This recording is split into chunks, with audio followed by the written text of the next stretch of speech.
hard to be centered.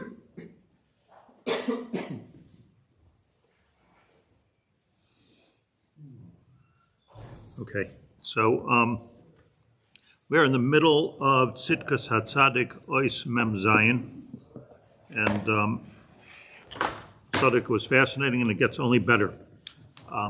Because until now we're talking about a lot about chutzpah. Remember the sugya, a lot about chutzpah, and then expanded out to general midos ros that don't call them bad, call them useful tools, which can be used like any useful tool, like a what do you call those saws that you can chop people's heads off with, but you could also build houses with it and log trees and what's it called? Chainsaw. So it's not a weapon. What? Yeah, so this is the pshat in our midos ros. Apparently, according to Reb Tzadok, it's wrongly named in a way because it's not raw, except for that it could be used for raw. That's what we learned. The best one is chutzpah. And I pointed out last week, it seems to be a machlokes, the Mishnah Berurah and Reb Tzadok, or two schools of thought, whether you should ever use chutzpah at all, whether that's even a thing to use chutzpah. That's what we talked about. Now, we're going a step further. V'lachein, in the middle of Mem Zayin we left off. V'lachein, and therefore you will find Hanaviyim, like Yirmiyahu, Hayimelalim al Ovdan ha'umais. This is amazing. That the Navi, right? So he spoke b'shem Hashem, and b'shem Hashem, when one of our enemies was annihilated, the Yirmiyahu cried. Like who's crying if Hamas becomes destroyed? Hamas, which Jews? They're not there to cry, but like. The whole world's crying. Right, the Knesset. Okay. Okay. I could switch topics. No, but like in other words, if an enemy is destroyed, avoid Rishayim, Rina, the Rishayim, and we're exalted over the fact that an enemy is destroyed. But Yirmiyahu said, Libi Lamoyav, if you look at the whole pasuk there, he's saying that Moab that was destroyed, let's say Moab is Syria or something like that. Like if Moab is destroyed, my heart goes out to them. I feel very, very bad about it. So why in the world would anybody feel bad, a Navi no less, about the destruction of the Umos Olam? Chayotze, we find this a lot. You can make a long list. Libi Lamoyav Kechalilim Yohama. So this pasuk. Rabbi Seinu Zal and Chazal in Bamidbar Rabbah shibchum al zeh, they praised the Nevi'im for this concept. Medrash Rabbah, that good for the Nevi'im. This is not so foreign to us because we see even by Mitzrayim, that Hashem was sad. Ma'aseh Yodai, Toivim B'yam. So we look at it as a very humanitarian, like we have a humanitarian God. Like, look, but Tzadok says, nobody's crying over the fact that they were destroyed, all right? They were destroying us. That's the mistake of Shaul, though? The mistake of Shaul was Amalek, though. And that's where we have to be. So comes here. We just had a chiddush. Let me just tell you what I just told you. That the Nevi'im cried over the destruction of one of the nations of any of the nations of the world, possibly with the exception of Amalek. And you see, Yishol even cried there. Shaul cried there also. And it can't be, says Reb Tzadok, over the fact that that they've remained lame in their ability to do battle with us, or their physical destruction, because that's good. Like we're making the world a better place. Bavod Rishayim Rina. So what then did the Navi say b'shem Hashem is so bad about Moabites who tried to kill us, who killed us, being destroyed? What is bad about it? That's the question. So I'm going to just skip this parentheses because it's going to mix us up if you have a parentheses. Go right to the point. Rak yadua, he says, but the answer is easy, simple answer. The reason is because kol umma hu koach miyuchad. Because every ummah introduces some characteristic into this world. Shivim ummais v'shivim koichos benefesh. There are 70, we got to 70 all of a sudden.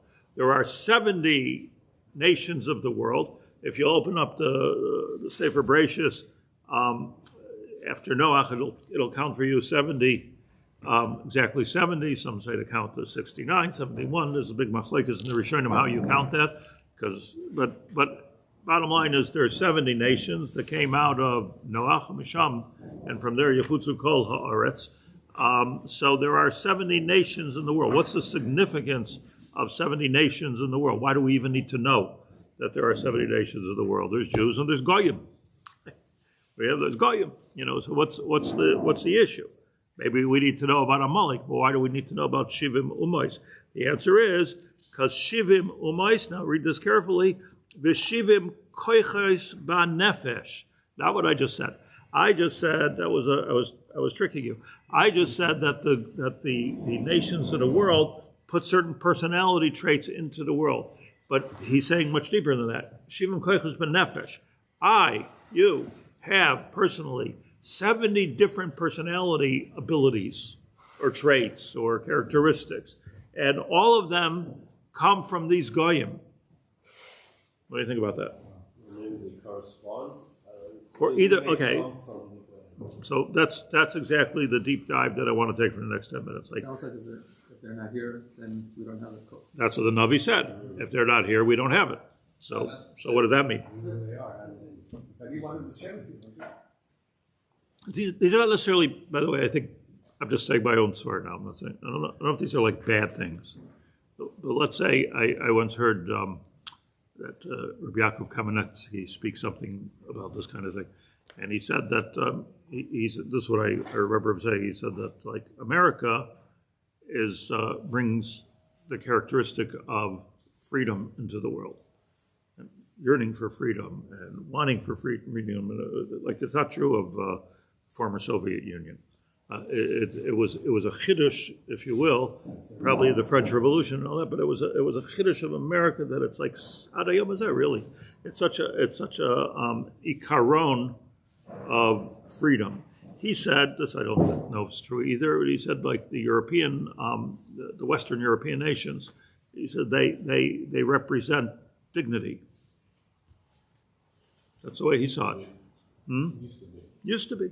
There was a certain, but I mean, or look at like the kings and there was a certain, whoever did love to watch the coronation in Europe, because of like Malchus, something, like we have nothing to do in America except to make fun of the president. I mean, me too.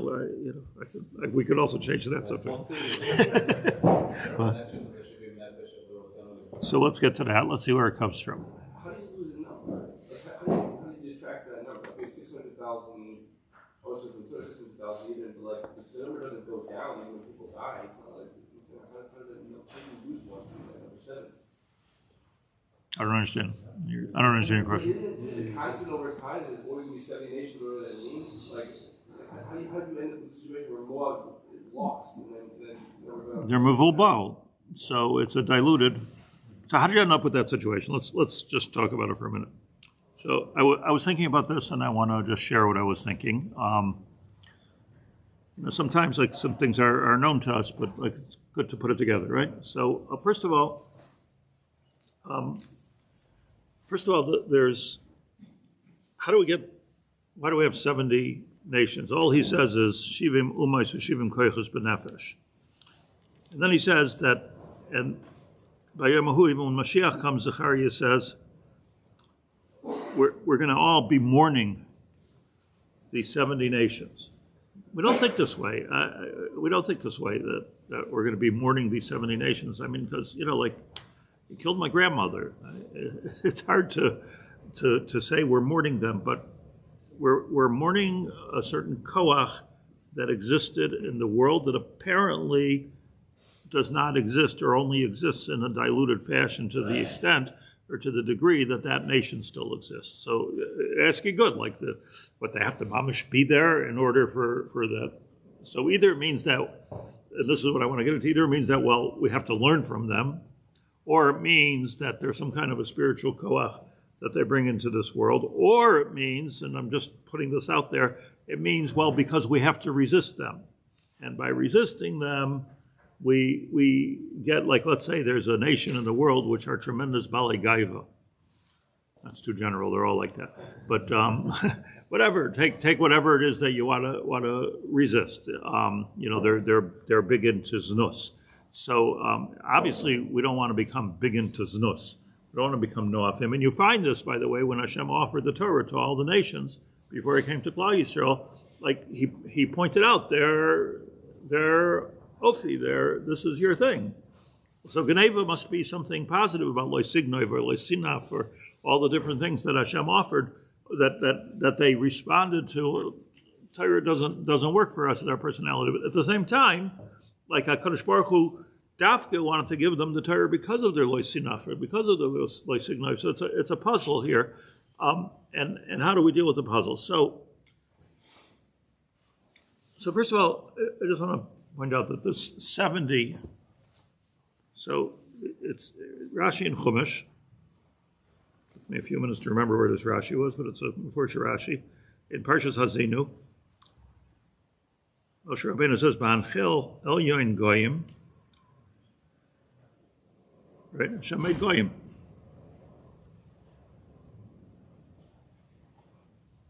It's an interesting thing, this like goyim thing. Because there was, I always told the story, but there was this, Lubavitcher guy who wrote a book on the Sheva Mitzvahs Bnei Noach. A scholarly, beautiful footnoted book. And after he publishes the whole beautiful book, he says to me, "Do you know any goyim?" it's like goyim are like especially here in Eretz Yisrael, it's like a concept, goyim. But I don't know. I grew up with goyim. My best friend was the guy next door. And that's I don't know. Didn't even seem to do too much damage. I grew up sitting under his Christmas tree with him. I mean, maybe.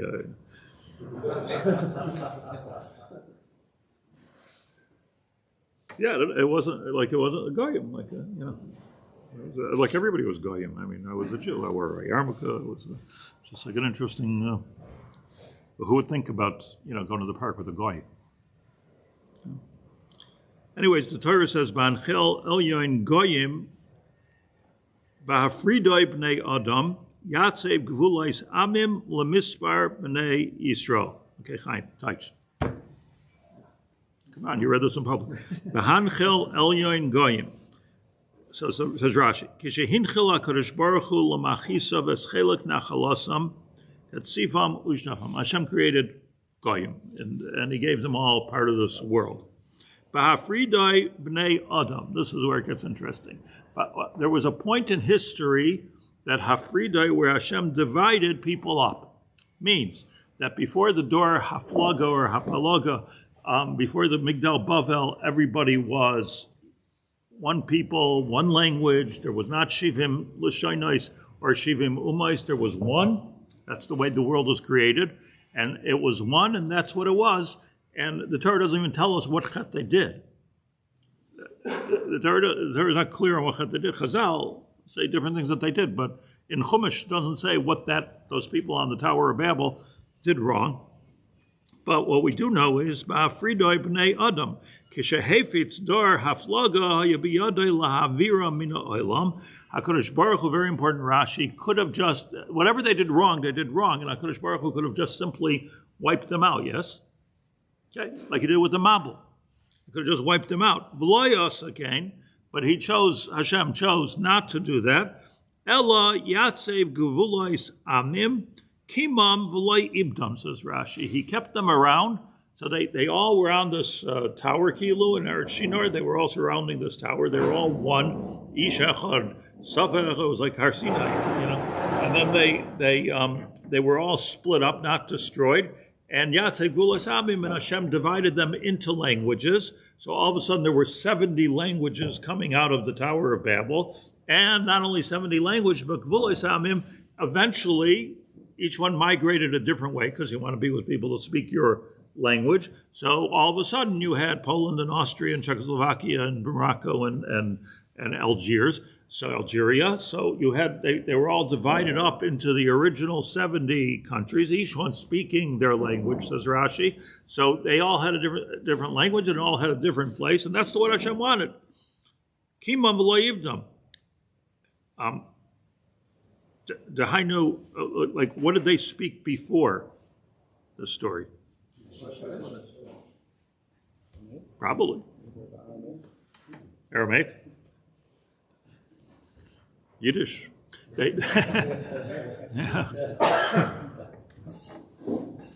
Chazal say they spoke Lashon HaKodesh. And Avraham Avinu, after the whole story of the Migdal Bavel, so he had this Messiah back into Lashon HaKodesh himself, probably spoke, I don't know about Aramaic, Armenian or something like that, in language, but Lashon HaKodesh became a thing again.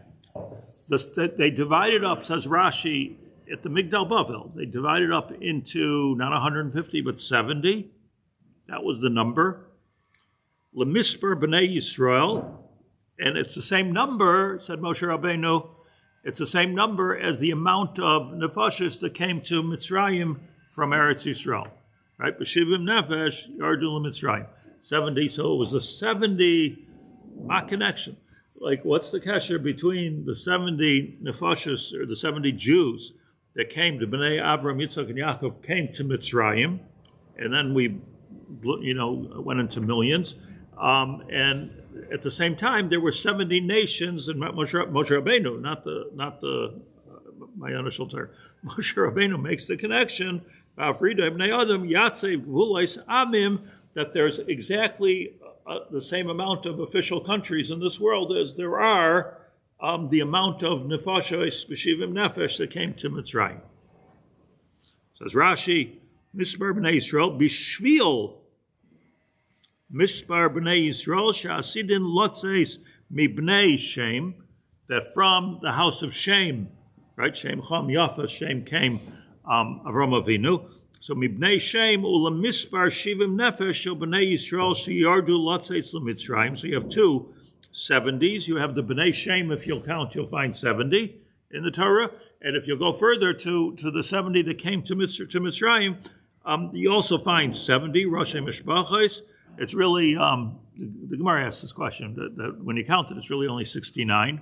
So where you get 70, and that's because of Yocheved, that she was Nolda Ben Achaimus. That's what the Gemara answers. That so she was at least conceived of in Eretz Yisrael. So that's called 70 came. And that was, of course, Moshe Rabbeinu came from that, which is an interesting. So according to that, Hitziv Gvulos Amim Shivim Lashon. And that's how we got to Shivim Lashon. So what do we have here? We have the 70 the 70 breakup parts of breakaways from the Migdal Bavel. And apparently Shem might not have been part of that, but you have the 70 breakup, which turned into 70 languages, which turned into 70 countries, which eventually turned into 70 nefashos, which came into Mitzrayim. And while 70 countries were being developed all around the world and fighting with us, at the same time, there were 70 nefashos that came to Mitzrayim to do a job. And that needs Iyun. Famously, that's what Rashi says, and it's a Rashi Nazinu clear. If you go to Midbar and Baloscha, so here, Vayomer Hashem el Moshe, Hashem says to Moshe, Esvali shivim ish miziknei Yisrael, asher yadata ki im ziknei am v'shoytov. There's not the same 70, don't think, as the 70 that Yisro, time of Yisro, there was also, Yisro told Moshe to gather Zikanim. That was 70, I don't know where they went, but here he told them to gather 70 people. V'lakachta oisam El Oil Moyed V'Yisyatzu Sham Imach. This was the first Sanhedrin.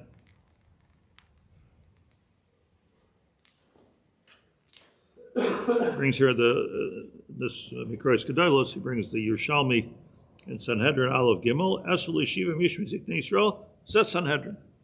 This was the Sanhedrin. It's not just there happens to be a comparison. This is the Sanhedrin. Sanhedrin is 70. How many are in the Sanhedrin? 71. Huh? 71. 71. No, it can't be even. It's got to be 71. So the Cheshbon is difficult because you end up with 72 actually, the Rambam says, because if you're going to take evenly from every Shevet, you're going to end up with 6, right? From every Shevet, you end up with 72. So then the Gemara says, Right. 72, and then the Gemara says that they did a goyrel to get rid of 2. So it was 70, like the Torah here says 70. And those 2 extras, they represent Eldad and Medad, who didn't make it into the, so it was really like a 72. Moshe al Kulam, the Rambam says. The Rambam explains in Hilchos Sanhedrin right at the beginning, first thing in Hilchos Sanhedrin, says a Moshe al Kulam. So he wasn't part of the Sanhedrin per se, it was Shivim ve'echad. That's why it's called Shivim ve'echad. So it all comes from here. So take 70 people. Why 70? Why 70? So I'll just quickly read you. The Balaturim says, Asuli Shivim Ish, why? Keneged Shivim Nefesh, Yardu Mitzrayim. Obviously 70, because 70 Nefashos went to Mitzrayim. It was much later, a few hundred years later, because 70 people went to Mitzrayim. Keneged, and of course, Keneged Shivim Umais. And of course, it has to do with the Sanhedrin. It has to do with the 70 Umais. Keneged, and of course, it's Keneged Shivim Shemai Sheyesh Leila Kadosh Baruch Hu. And there's a name of Hashem, which is the Shem Ayin base, 72, which works in here also, but that's not what he's talking about. He's talking about that Hashem has 70 names. You're lucky we know 2, 3. There's 70 names. Ve'eluhain. I will spare you and spare me my Olam Haba. That's the shame. Isn't it 72? No, I just said that. There's a name which is 72 letters. There's just names of Hashem. But there are 70 names of HaKadosh Baruch Hu, and if you want to see a list, I'm giving you a Maramakum. In Bahaloscha, Parakut Aleph, Pasuk Tezayin, the Balaturim lists 70 names. It's things like Tzivakos, Tamim, Takif, things you find in Tanakh that are talking about HaKadosh Baruch Hu. And Shivim Shemais Yisrael, says the Balaturim, Ve'eluhain, 70 names that Bnei Yisrael are called in Tanakh, V'shivim Shemais Yerushalayim. And there are 70 names for Yerushalayim. So, then he doesn't give us a list, what? And he doesn't even say, Keneged Shivim Parei Achag, which is the most obvious. So you have the Shivim Nefesh Yardu Mitzrayim. This only came just in time. Shivim Nefesh, why Sanhedrin of 70? So it says the Balaturim, Keneged Shivim Nefesh Yardu Mitzrayim, Keneged Shivim Umais, Keneged Shivim Shemai Sheyesh Leila Kadosh Baruch Hu, Keneged Shivim Shemai Shel Yisrael, Ukeneged Shivim Shemai Shel Yerushalayim. So we wanted to ask you to please say the 70 names of Yerushalayim. Okay, that's a Balaturim. There's the Ramban, right? Ramban. So the Ramban says, a well-quoted Ramban. Ramban says as follows, and this is what I want to learn with you, and with this we'll start to understand the Reb Tzadok. Asuli Shivim Ish, says the Ramban. Kfar Hiskiru Rabbeinu Zal. Chazal already told us, Kishivim Umais, Heimeshivim Lasha, that there are 70 nations with 70 languages.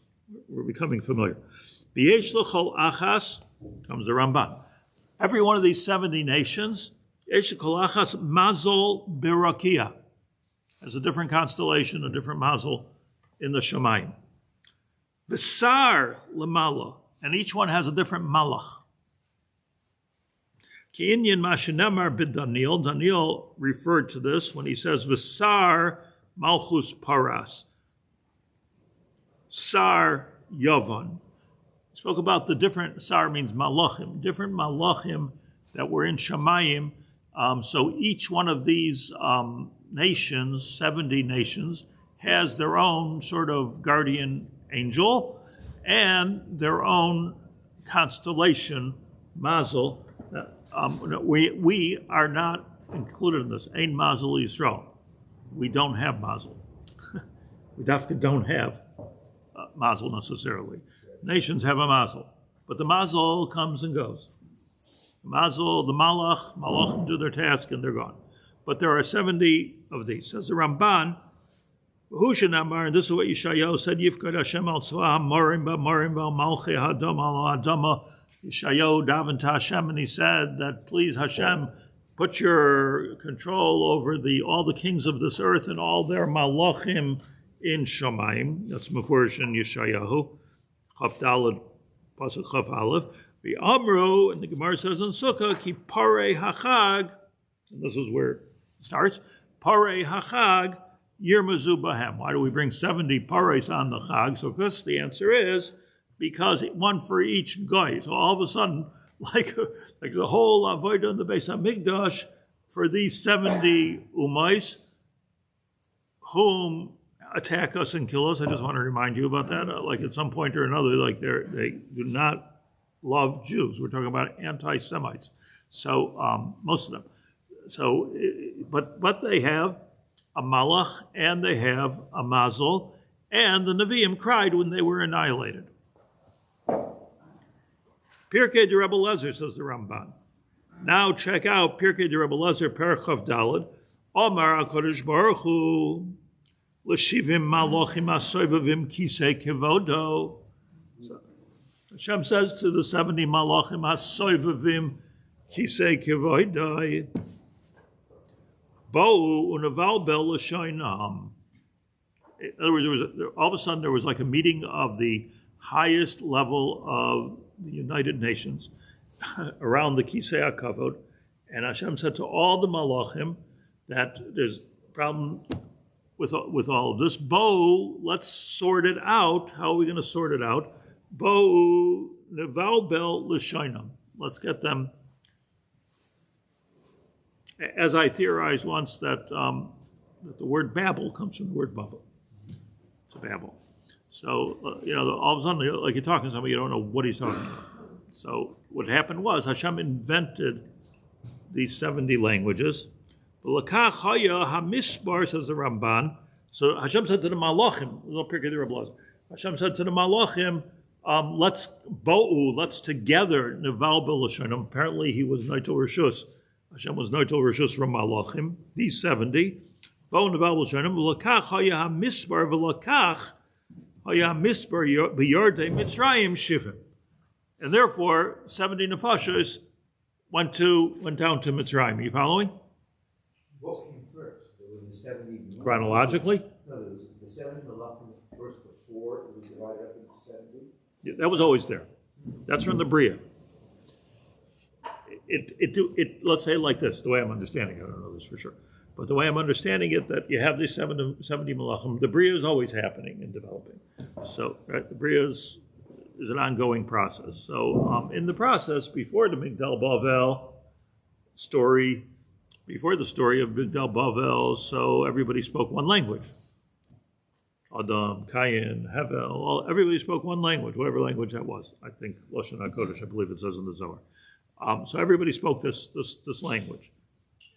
Then Hashem consulted with the Malachim, or enabled the Malachim to, let's take what we have here in Shamayim, which is 70 Malachim in charge of this one Bilbul, and let's divide it into 70, let's sort it all out into 70 different languages. That's the history. And therefore, somehow, what's the therefore? Hamisbar b'yardei Mitzrayim shivim. And this is where you start getting into what Reb Tzadok is talking about. But siva b'misbar hazeh, and this is the same number, says the Ramban, b'shofte Yisrael, when you're making a Sanhedrin, got to be 70. Ki ha-misbar, underline. Ki ha-misbar hazeh, because this number 70, what's so? Yichlol kol hadeyos, b'yosei kolol kol hakoychos. Ayin panam l'Torah. V'lo yipolei mehem kol davar. If you've got the 70, you got it all.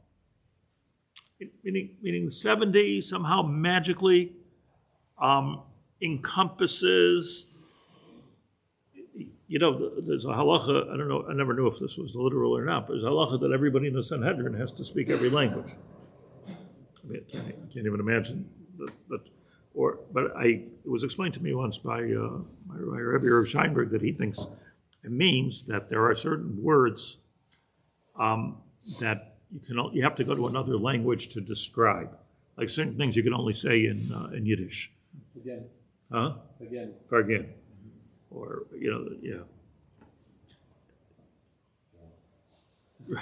Yeah, whatever you like, whenever you hear a really smart person talking, like a Rosh Yeshiva, so they always use these either Latin, Greek, or German words. And that's the only German or Latin, according to this Weltanschauung. Who comes to Weltanschauung? It's an interesting winter.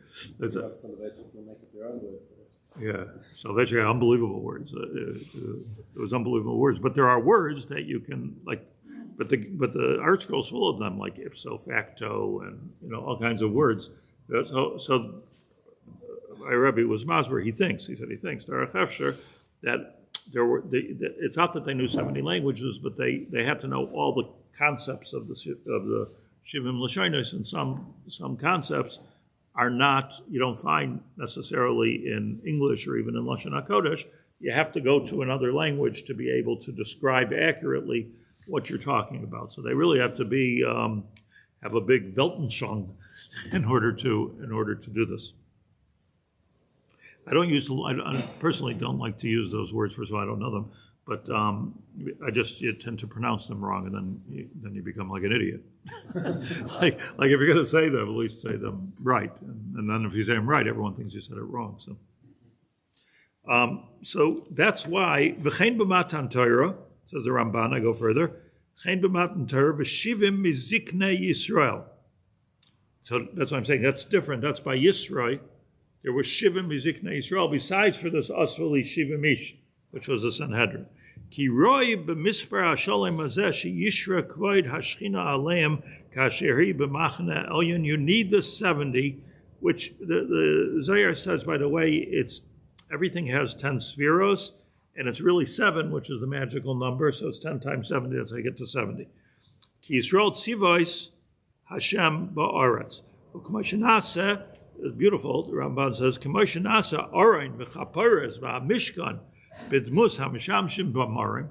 And here's the choreography of Matan Torah, of Har Sinai, that just like when we left Har Sinai and you had a mishkan and a kapares and an oren, you had all those things, and what they were doing is that they were sort of a physical manifestation of what's going on in the Shemayim. Hashem said through Moshe, this is how you build this, and it'll be something dome to the Rakia HaShemayim, right? So the same thing, they have to have 70 elders there, because Keneged, the 70 Zakenim that are surrounding the Kisei HaKavod in Shemayim. So the same Dimayon, or the same even movement and choreography as you had with the Mishkan itself, you had with these 70 people, and this was the Chiddush in Parshas Yisrael. You have to have 70 connected these 70 malachim. Wow. So all of a sudden, these 70 malachim are beginning to understand, according to this Ramban, why Yirmiyahu cried when they were destroyed. We lost a whole piece of who we are. V'nasu degolim b'dimina merkava asherah Yecheskel. Yecheskel, and Navi explains this. Lahasher Salem Shchu. This is what the degolim were all about. Kasher hishchenu b'shamayim. Hine Moshe al gabe shivim hazakenim. Now Moshe was always echad. He was always the one on top of the shivim zakenim. Remez Yisrael, and that was like Klal Yisrael. Shehu goy echad ba'aretz. koil, let's say. V'kiblu Rabbi Seinu zal kol Sanhedrin gedola yeshevas v'beis Hashem b'makom asher yifner l'shichnai, that the Sanhedrin that sits in the Beis HaMikdash, Lishkas HaGazas, Kain yeh b'minyanim shivim v'hanosi aleim k'moshe Rabbeinu v'elohein shivim v'echad. So it's not interesting what the Rambam says, and the Mefarshim and the Rambam say, well, there's a chiddush that the shivim v'echad of a Sanhedrin was something like the Sanhedrin and Moshe Rabbeinu. So the Ramban also says that. So it must be that that's a clear thing. So you had 70 and 1. Now, how does it work with the nations? You have 70 nations and 1. So now this 1, so Rabari just like threw out there, like okay, well, it's kolel. Is it kolel? I go back to my original hakira. Is it kolel? Are these like bad things or good things? So are we kolel all these bad things? Gaivas, nus, are we taking, is this like a resistance challenge where, okay, we're confronted with these 70 things, now let's become a goy echad ba'aretz? Like, are we supposed to incorporate them? And like Chaim said, and if you get rid of them, so what, the midah went away? Did you say that? Yeah, the midah, I mean, there's a midah. Okay, let's say would annihilate America, God forbid. So there's no more freedom in the world?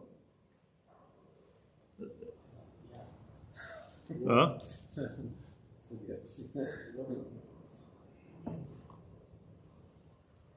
So let me show you one more thing. And then we probably won't get to Reb Tzadok, but it's all there. This is Reb Nachman.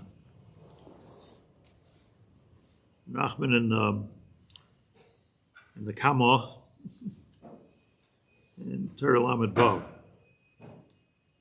It says here, I find this just a short thing, but I've always found this amazing. Zel klal. Let me tell you a rule. Ki chol nefesh b'Yisrael hu mushrash b'shivim nefesh shel Beis Yaakov. Easy enough, right? In other words, the 70, every one of us, we're nefesh b'Yisrael. We have within us, not the goyim, we have within us the 70 original nefashos, the Jews. That was the shoresh of the Jewish people, the 70 that went down to Mitzrayim. And every one of us, so mushrash b'shivim nefesh, we are, our essence is the shivim nefesh of Beis Yaakov. The shivim nefesh of Beis Yaakov and the shivim nefesh of the Beis Yaakov, I mean literally Beis Yaakov, the house of Yaakov, mushrashim, their essence, b'shivim panim shel Torah. They're mushrash in the 70 different ways to see the Torah. This is starting to get interesting because now it means to say like chachmas chitzonius becomes some kind of a way of looking at things. Like, is there a right pshat? Shivim panim l'Torah. By the way, do you think it says shivim panim l'Torah anywhere? Where does it say shivim panim l'Torah? What? What? Chassidish Svarim. Who? Somebody have Google? I don't know where it says. It's a medrash. It's a Gra. It's not a Gemara. I don't. Not such a book. Yeah, I don't think there's a Gemara that says Shivim Panim L'Torah. Rabbi Yosef Engel wrote a book called Shivim Panim L'Torah. I mean, in other words, it's a correct expression, but Reb Nachman here, I see all the Google, I can feel the...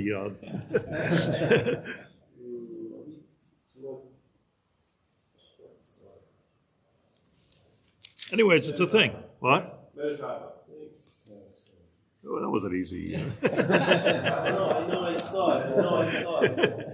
Better job of where? Here? Baloscha? There you go, right here. Right here. Okay, it's the medrash that says Shivim Panim L'Torah. I'm saying, not so serious. Is that a Gemara? Shivim Panim L'Torah.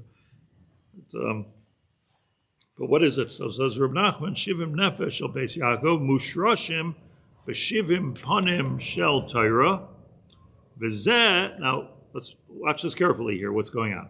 V'zeh lu'umazeh aso Elokim. So now there are 70 nefashos. Let's follow this. There are 70 ways to look at Torah.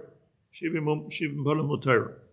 Zeh lu'umazeh, there's always got to be another side to every equation.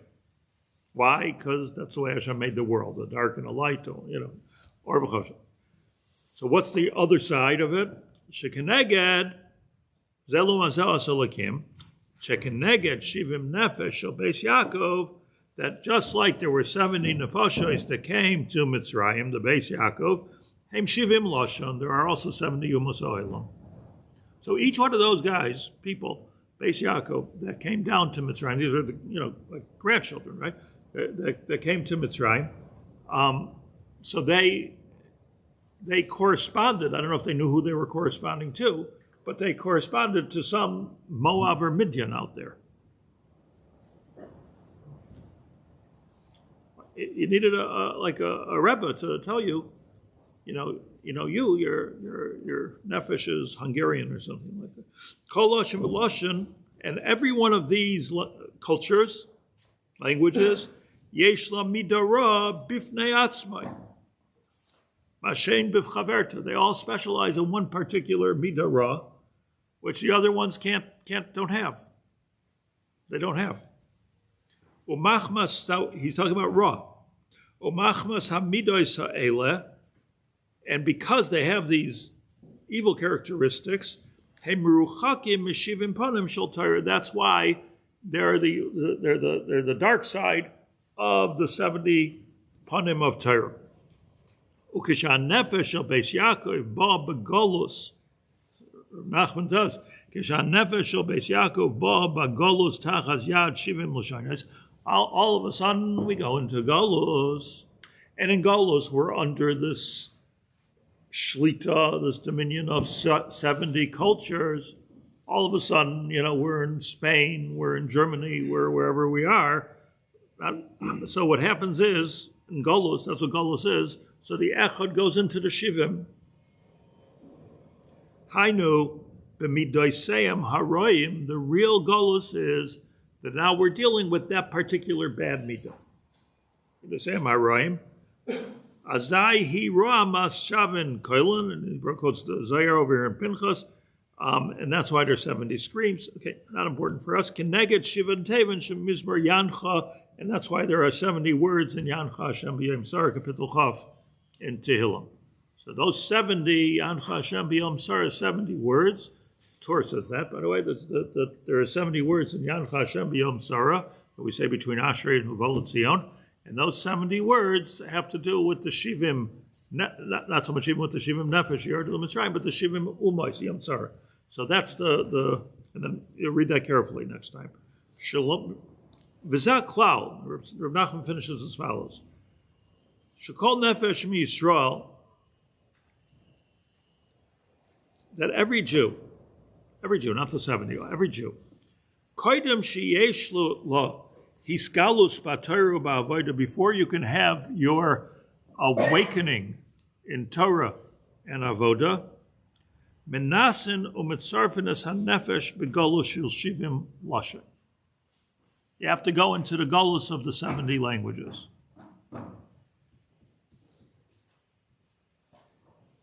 Doesn't mean you have to go move to Greece or something. It means that even for a moment, there's golus.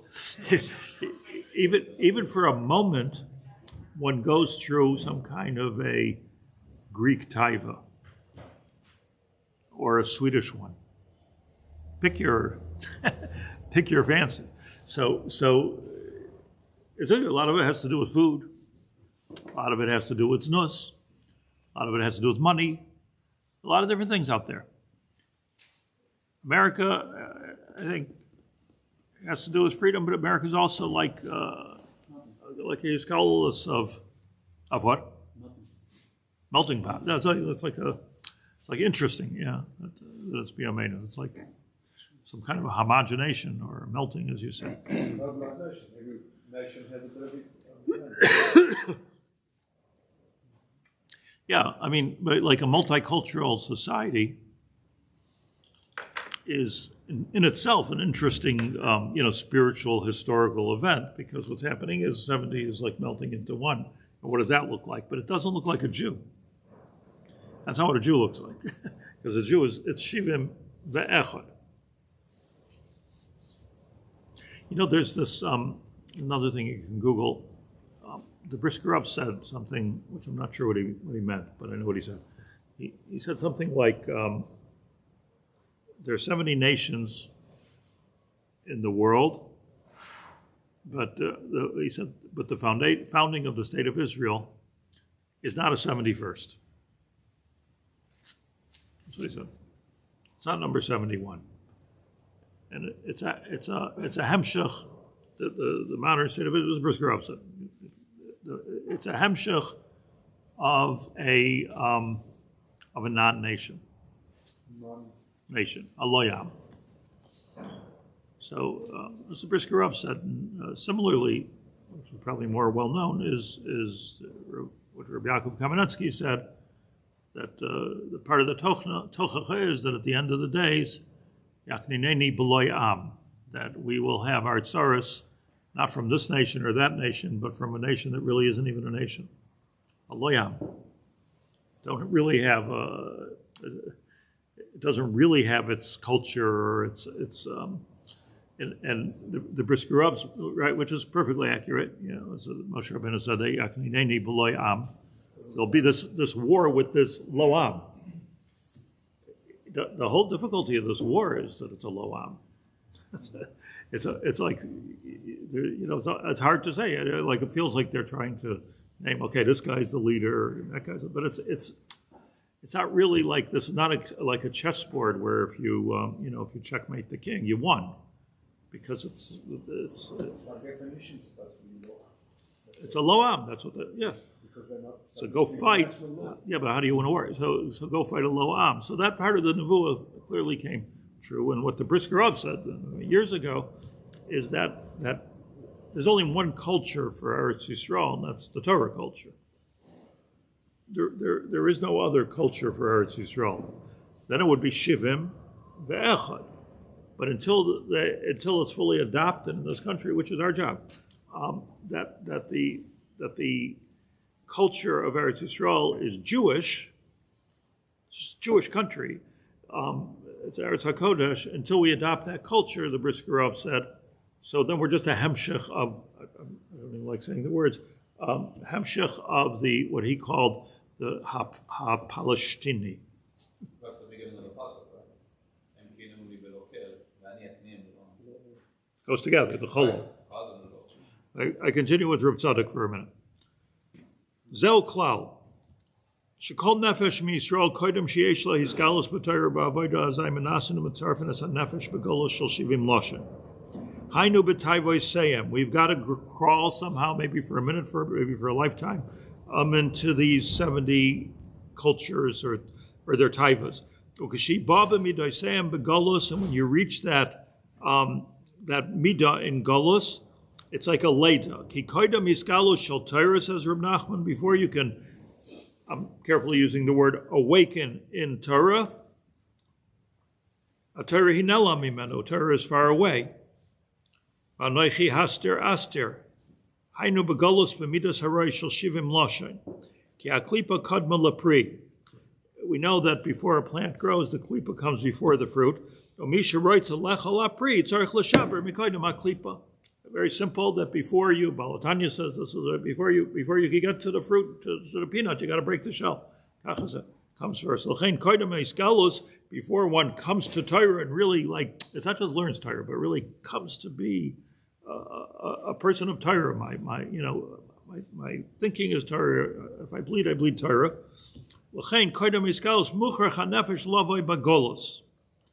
Rav Kook writes that he looked back at his gullus after World War I. He's thrown around here or there, everything before he came to Eretz Yisrael. He says that's what he was doing. That's what he writes. He says that's what he was doing. He was just like being exposed and overcoming all the different cultures and Midas Rice to come to the culture of a Jew and bring it to Eretz Yisrael. That's how he defined it himself. So let me end with this point, and then Rav Tzadok is saying something completely different.